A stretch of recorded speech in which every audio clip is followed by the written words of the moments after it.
बोलिए श्री नारायण भगवान की जय। बोलिए श्री बांके बिहारी लाल की जय। मैं विशाल शर्मा आप सबके सामने आज हम बड़ी ही सुंदर भगवान की सबसे हृदय के निकट प्रिय श्री एकादशी की कथा कहने जा रहे हैं, जो भगवान की सबसे प्रिय है तथा एकादशी का व्रत करने वाला भगवान के एकदम निकट जाकर निवास करता है। सुंदर श्रावण मास के शुक्ल पक्ष की पुत्रदा नाम की एकादशी, जो एकादशी बड़ी महान तथा पवित्र है। एक समय राजा युधिष्ठिर भगवान श्री कृष्ण के समीप जाकर बोले कि हे भगवान कृष्ण, आपके चरणों में मेरा प्रणाम है। आज मैं आपसे श्रावण मास के शुक्ल पक्ष की एकादशी के बारे में जानना चाहता हूँ। आपने बड़ी ही सुंदर श्रावण मास की कृष्ण पक्ष की एकादशी की कथा सुनाई। आज मैं आपके चरणों में प्रणाम करके नमस्कार करके श्रावण मास के शुक्ल पक्ष की एकादशी के बारे में जानना चाहता हूँ। आप कृपया करके उसका क्या नाम है तथा उसकी क्या विधि है, मुझ पर कृपा करके बताइए। भगवान श्री कृष्ण बड़े ही प्रसन्न हुए तथा कहने लगे कि हे राजन युधिष्ठिर, आपने बड़ा ही सुंदर प्रश्न किया है। ये आपके ही नहीं, जगत के कल्याण के लिए सर्वश्रेष्ठ प्रश्न है। आज मैं तुमसे प्रेमवश होकर ये सुंदर एकादशी की कथा सुनाता हूँ। आप ध्यान से सुने। प्राचीन समय की बात है। एक समय जब इस पृथ्वी पर जो महिष्मती नाम की नगरी थी, महिष्मती नाम की नगरी के राजा का नाम महजित था। वह बड़ा ही प्रतापी राजा था, धर्म का पालन करने वाला तथा समस्त प्रजा की रक्षा करने वाला। इस प्रकार उसे राज्य करते हुए बहुत समय व्यतीत हो गया। जब बहुत समय व्यतीत हो गया राज्य करते हुए राजा को, तो उसकी वृद्धा अवस्था निकट आने लगी। जैसे ही अपने आप को वृद्ध होते हुए देखा, राजा को चिंता सताने लगी, क्योंकि राजा के यहाँ किसी प्रकार की कोई कमी नहीं थी, लेकिन राजा के राज्य को आगे चलाने वाला पुत्र नहीं था। उस पुत्र की कमी राजा को बड़ी खिलती थी। राजा को पता लगा था कि पुत्र के बिना ना पृथ्वी लोक पे सुख है, ना स्वर्ग लोक पे सुख है। पुत्र के बिना ना इस लोक में गति मिलती, ना उस लोक में गति मिलती, तथा हमारे इस राज्य को आगे कौन संभालेगा। इस प्रकार की राजा को चिंता सताने लगी। राजा बड़ा चिंतित रहने लगा। एक दिन जब राजा अपने राज सिंहासन पर बैठे थे, समस्त प्रजा ने, मंत्रियों ने राजा से प्रश्न किया कि हे राजन, आपके दुखी होने का कारण क्या है? आपके मुखार बिंद पर हमें शंका तथा चिंताएं दिखाई दे रही है, आप इसका कारण बताइए। तो राजा कहने लगे कि मेरी चिंता का कारण एक ही है। मुझे यही चिंता सता रही है कि जब से मैंने जन्म लिया है, जब से मैं बड़ा हुआ हूँ, मैं राजा बना हूँ, आज तक मैंने कोई भी पाप कर्म नहीं किया। सभी प्रकार के पुण्यों को, सभी प्रकार के धर्म कार्यों को करा, फिर भी मेरे कोई संतान नहीं है। यहाँ तक कि मैंने संतान प्राप्ति के लिए अनेक से उपाय किए, फिर भी मेरे यहाँ कोई संतान नहीं हुई। प्रजा ये जानकर बड़ी ही चिंता हुई कि राजा हमारी चिंता में है, हमने राजा की चिंता को दूर करना चाहिए, हमने कोई ना कोई उपाय करना चाहिए। जब सारी प्रजा ने आपस में बातचीत की, तो वो कहने लगे कि हमने वन में चलकर राजा के लिए तपस्या करनी चाहिए।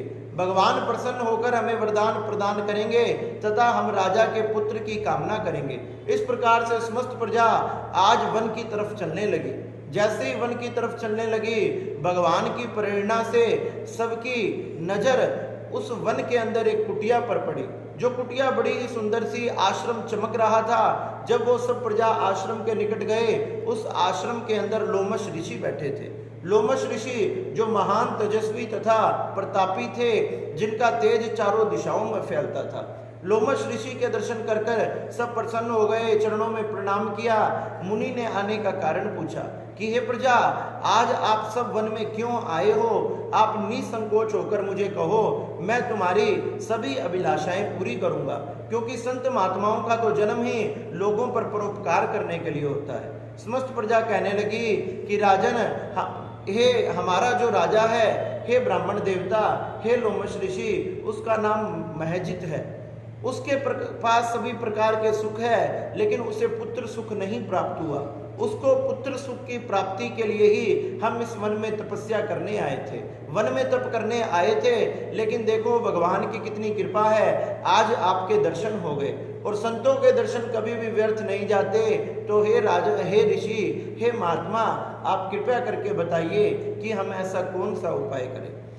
हमारे राजा से ऐसा कौन सा कर्म हुआ है जिससे उन्हें पुत्र की प्राप्ति नहीं हुई। लोमश ऋषि ने राजा का नाम लेकर नेत्र बंद करके ध्यान लगाया तथा ध्यान लगाकर देखा, और लोमश ऋषि कहने लगे कि हे प्रजा, तुम्हारे राजा ने इस जन्म में बड़े पुण्य किए हैं, लेकिन पिछले जन्म में तुम्हारा राजा एक वेश्या था तथा बड़ा क्रूर था। वह एक राज्य से दूसरे राज्य में व्यापार करने के लिए जाता था। एक दिन ज्येष्ठ मास के शुक्ल पक्ष की द्वादशी के दिन जब वो व्यापार करने जा रहा था, उसको बड़ी जोर से प्यास लगी। उसकी देह से पसीना टपक रहा था। उसने अपनी आंखों के सामने एक सुंदर जलाशय को देखा जो चारों तरफ से जल से भरा हुआ तथा चारों तरफ से सुंदर वृक्षों से, फूलों से, फलों से सजा हुआ था।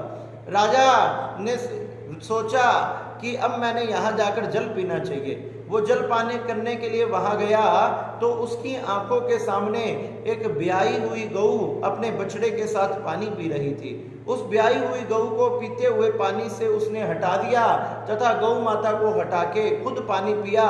इसी पाप के कारण उसके इस जन्म में पुत्र की प्राप्ति नहीं हुई, क्योंकि इतना बड़ा इसने पाप किया है। समस्त प्रजा कहने लगी कि हे महात्मा, हमने यही सुना है कि पुण्यों के प्रभाव से पाप को काटा जा सकता है, पाप को नष्ट किया जा सकता है। महात्मा कहने लगे कि आपने सही किया, सुना है। तो प्रजा कहने लगी, आप ऐसा ही कोई सुंदर उपदेश दीजिए जिससे हमारा तथा हमारे राजा का कल्याण हो। तो लोमश ऋषि कहने लगे कि समस्त प्रजा ध्यान से सुनो। श्रावण मास के शुक्ल पक्ष की एकादशी बड़ी ही पवित्र तथा बड़ी ही पावन है। उस एकादशी का नाम ही पुत्रदा एकादशी है। अगर तुम सारी प्रजा श्रावण मास के शुक्ल पक्ष की एकादशी का व्रत करते हो तथा उस व्रत को करके उसका संपूर्ण फल अपने राजा को प्रदान करते हो, तो निश्चित ही भगवान शंकर तथा नारायण की कृपा से राजा के संतान हो जाएगी। सब प्रजा सुनकर बड़ी प्रसन्न हुई। ऋषि के चरणों में प्रणाम कर कर सब अपने राज्य में लौट गए। भगवान की कृपा से सुंदर श्रावण मास आया और श्रावण मास में वो शुक्ल पक्ष की पुत्रदा नाम की एकादशी आई। सबने विधि विधान से नियम लेकर सबने इस व्रत को किया तथा दूसरे दिन द्वादशी को संकल्प करके अपने महीजित नाम के राजा को इसका संपूर्ण फल दे दिया तथा पारण किया। संपूर्ण फल देते ही भगवान की कृपा ऐसी हुई कि राजा की रानी गर्भवती हो गई। गर्भवती हो गई। सुंदर समय आने में 10वें महीने में एक सुंदर पुत्र को जन्म दिया। इस प्रकार से राजा बड़ा ही प्रसन्न हुआ तथा अब तो राजा भी और समस्त प्रजा भी भगवान की इस पुत्रदा एकादशी की, भगवान की इन एकादशियों का व्रत करने लगे।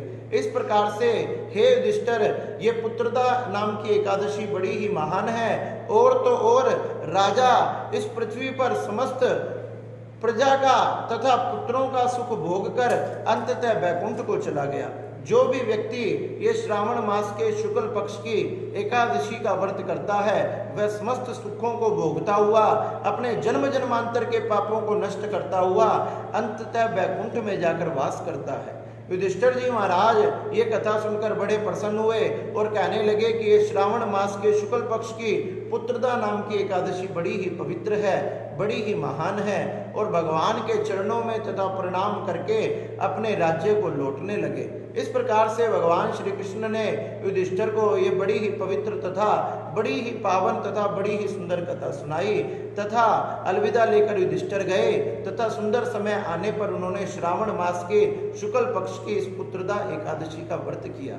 इस प्रकार से भगवान ने श्री युधिष्ठिर जी महाराज को बड़ी ही सुंदर कथा सुनाई। बोलिए नारायण भगवान की जय, बोलिए बांके बिहारी लाल की जय।